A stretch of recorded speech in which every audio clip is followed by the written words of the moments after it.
কোন শয়তানে ডেইলি আমার মুরগি চুরি করে সাথে নষ্ট করে, তোরে কিন্তু সর ধরতে হবে। দাদু আপনি আইতা কি বলেন? আপনি শুধু দেখতে থাকুন, আপনার চর আমি কিভাবে ধরি। আপনি শুধু বেতনটা অল্প বাড়িয়ে দিয়েন। কি শুনলাম আমি?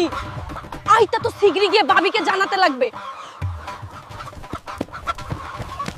ও ভাবি, বিজনেসের তো সর্বনাশ হইয়া গেছে।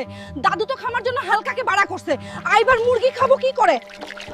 আইবার আমি ড্রেস পরে আমি মুরগি সেজে সর দেখবো। দেখি মুরগি সর আজ কিভাবে।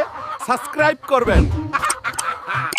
ভাবি মনে হই হালকা বাড়িতে চলে গেছে। চলুন শিগগিরই আই বড় মুরগিটা নিয়ে সৎকে পড়ি। ভাবি আই যে ধরে ফেললাম। কি হবে? আজকে খেলা হবে সকালে। দাদু আই নাও তোমার মুরগি চর, এখন আমার টাকা দাও। টাকা? কিসের টাকা? আরে এই দুইটা তো আমার শালিকা।